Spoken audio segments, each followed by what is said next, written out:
ಲೋಕಸಮರಕ್ಕಾಗಿ ಹೋರಾಟ ಮಾಡಿದ್ರ ವಿನಯ್ ಕುಲಕರ್ಣಿ ಅನ್ನುವ ಪ್ರಶ್ನೆ ಎದ್ದಿದೆ. ಲಿಂಗಾಯತ ಧರ್ಮಕ್ಕಾಗಿ ಹೋರಾಡಿದ್ದ ವಿನಯ್ ಕುಲಕರ್ಣಿ ಚುನಾವಣೆಯಲ್ಲಿ ಸೋತ ನಂತರ ಹೋರಾಟಕ್ಕೆ ತಿಲಾಂಜಲಿಯನ್ನ ಇಟ್ರ ಅನ್ನುವ ಪ್ರಶ್ನೆ ಈಗ ಎದ್ದಿರುವಂತದ್ದು. ಯಾಕೆಂದ್ರೆ ಲಿಂಗಾಯತ ಹೋರಾಟ ಆ ಒಂದು ಧರ್ಮ ಆಗಬೇಕು ಅನ್ನುವ ನಿಟ್ಟಿನಲ್ಲಿ ಆ ಒಂದು ಹೋರಾಟದ ಪ್ರಮುಖ ನಾಯಕರಲ್ಲಿ ವಿನಯ್ ಕುಲಕರ್ಣಿ ಅವರು ಕೂಡ ಇದ್ರು.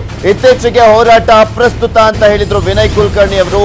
ಲೋಕಸಭೆಗೆ ಸ್ಪರ್ಧೆಯ ಹಿನ್ನೆಲೆಯಲ್ಲಿ ಹೋರಾಟವನ್ನ ಕೈಬಿಟ್ಟಿದ್ರು ಮಾಜಿ ಸಚಿವ.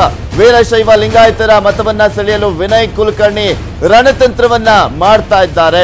ಇನ್ನು ಪಂಚಾಚಾರ್ಯರಿಗೆ ಶರಣಾಗಿದ್ದಾರೆ ಮಾಜಿ ಸಚಿವ ವಿನಯ್ ಕುಲಕರ್ಣಿ ಅವರು. ರಂಭಾಪುರಿ ಪೀಠದ ಶಿವಾಚಾರ್ಯ ಸ್ವಾಮೀಜಿಗಳಿಂದ ಆಶೀರ್ವಾದವನ್ನ ಕೂಡ ಪಡೆದುಕೊಂಡಿದ್ದಾರೆ. ಹೋರಾಟದಲ್ಲಿ ಪಂಚಪೀಠಾಧಿಪತಿಗಳನ್ನ ಟೀಕಿಸಿದ್ರು ವಿನಯ್ ಕುಲಕರ್ಣಿ ಅವರು. ಆದರೆ ಈಗ ಎಲೆಕ್ಷನ್ಗೆ ನಿಂತಿದ್ದಾರೆ. ಇದೇ ಸಂದರ್ಭದಲ್ಲಿ ಅವರನ್ನ ಭೇಟಿಯಾಗಿ ಆಶೀರ್ವಾದವನ್ನ ಪಡೆದಿದ್ದಾರೆ. ಸೋಲಿನ ಹೊಡೆತಕ್ಕೆ ಕಂಗಾಲಾಗಿದ್ದಾರೆ ಇಲ್ಲಿ ವಿನಯ್ ಕುಲಕರ್ಣಿ ಅವರು. ಸೊ ಹೀಗಾಗಿ ಶ್ರೀಗಳಿಗೆ ಶರಣಾಗಿದ್ದಾರೆ. ಕೈನಾಯಕ ತಡಸನ ಗಾಯತ್ರಿ ತಪೋವನದಲ್ಲಿ ರಂಭಾಪುರಿ ಶ್ರೀಗಳನ್ನ ಭೇಟಿ ಮಾಡಿದ್ದಾರೆ. ವಿಧಾನಸಭೆಯಲ್ಲಿ ವಿನಯ್ ಸೋಲಿಸುವಂತೆ ಕರೆಯನ್ನ ಕೂಡ ನೀಡಿದ್ರು ಶ್ರೀಗಳು. ಅದರ ಒಂದು ಎಚ್ಚರಿಕೆಯ ಬೆನ್ನಲ್ಲೇ ಈಗ ಆಶೀರ್ವಾದವನ್ನ ಪಡೆದುಕೊಳ್ಳೋದಕ್ಕೆ ಮುಂದಾಗಿದ್ದಾರೆ.